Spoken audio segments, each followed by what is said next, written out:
রাগের বশে স্ত্রীর মাথায় হাতুড়ি মেরে খুনের অভিযোগ উঠল স্বামীর বিরুদ্ধে। ঘটনাটি ঘটেছে ভরতপুর থানার গড্ডা গ্রামে। মৃত গৃহবধূর নাম বন্দনা মণ্ডল। ঘরের মেঝেতে মায়ের মৃতদেহ পড়ে থাকতে দেখে পুলিশকে খবর দেয় ছেলে। ঘটনাস্থলে ভরতপুর থানার পুলিশ এসে মৃতদেহ উদ্ধার করে ময়না তদন্তের জন্য পাঠায়। ঘটনার পর থেকেই পলাতক স্বামী রবি মণ্ডলের খোঁজে তল্লাশি শুরু করেছে পুলিশ। মানসিক স্বাস্থ্যের জন্য সবার আগে যে নামটি মনে ভেসে ওঠে, সুস্থ মনের ঠিকানা মনোবীক্ষণ।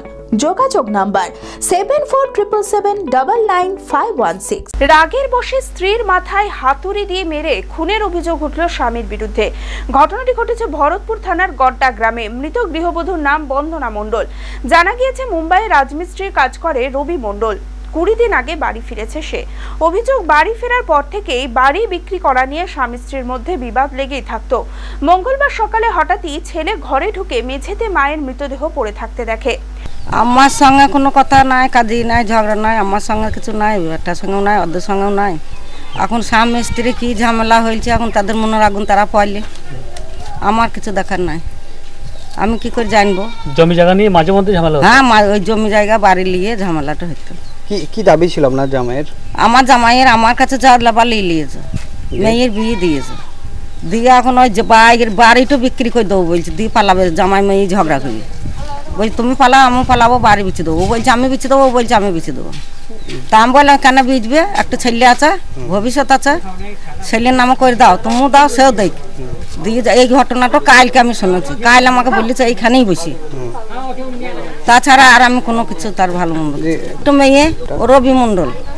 ওটা কে হচ্ছে ওর? জামাই, স্বামী। না আমি কি বলবো, মারা তো দেখছে, হাতুড়ি ধর মাথার গোড়াতে থিয়েছে, বেরিয়ে রক্ত বইয়ে যাচ্ছে, দেখি তো। তাহলে খুন হয়েছে? হ্যাঁ। কখন হয়েছে ওটা খুনটা? ওইটু 12টার দিকে হয়েছে, 11টার দিকে ছেলে শুয়েছে আর ঘুমিয়ে যাইছে, 12টার দিকে হয়েছে। খবর পেয়ে ঘটনাস্থলে ভরতপুর থানার পুলিশ এসে মৃতদেহ উদ্ধার করে ময়না তদন্তের জন্য পাঠায়। ঘটনার পর থেকে পলাতক স্বামী রবি মণ্ডলের খোঁজে পুলিশ তল্লাশি শুরু করেছে। অভিযুক্ত বাবার কঠোর শাস্তির দাবি জানিয়েছে মৃতের মেয়ে। মারা গেছে, ঝগড়া অশান্তি হয়েছিল, কিন্তু আমি তো এখানে ছিলাম না, আমি ছিলাম শ্বশুর বাড়িতে। তারপরে সকালে মামির আমাকে ফোন করে বললো যে তুমি মা মারা গেছে। সকালবেলাতে আমরা এলাম, এসে দেখলাম যে জিভ বেরিয়ে আছে, গোটা গায়ে আঘাতের চিহ্ন, হাতুড়ি পড়ে আছে, হাতুড়ি দিকে ঠিক মেরেছে, পুরো একদিকে একদম মাথা থেকে তুলে বেরিয়ে গিয়েছে। শুনি তো আমার বাবা হয়, এটা আমার মজাকে মেরেছে, সে আমার মা হয়। হ্যাঁ, ঝগড়া ঝামেলা হয়েছিল, তারপর বাড়ি আসার পরে সবকিছু ঠিকঠাক হয়ে গেছে বলে, কিন্তু কার কি মনে আছে কে কি জানবে। কাকে সন্দেহ হচ্ছে? বাবাকে ধরবো, যেমন মেরেছে তেমনি শাস্তি পাই, এইটুকু চাইবো। আমার কি চাইবো? আদি ঢাকেশ্বরীর বেনারসি মানে দাম্পত্য জীবনের সুখ ও সমৃদ্ধি। ঐতিহ্যশালী বাঙালিয়ানায় প্রসিদ্ধ আদি ঢাকেশ্বরী এখন বহরমপুর শহরে রয়েছে। কাতার বেনারসি, জর্দৌসি বেনারসি সহ অন্যান্য সমস্ত ধরনের বেনারসির বিপুল সম্ভার। এছাড়া Swarnachuri, Baluchari, South Indian Kanjeevaram, chiffon, বাংলার তাঁত, জামদানি লেহেঙ্গা, ছেলেদের পাঞ্জাবির অফুরন্ত সম্ভার নিয়ে হাজির আদি ঢাকেশ্বরী। তাই আর দেরি না করে আপনার মনের মতো পছন্দের কেনাকাটায় আজই চলে আসুন আমাদের প্রতিষ্ঠানে।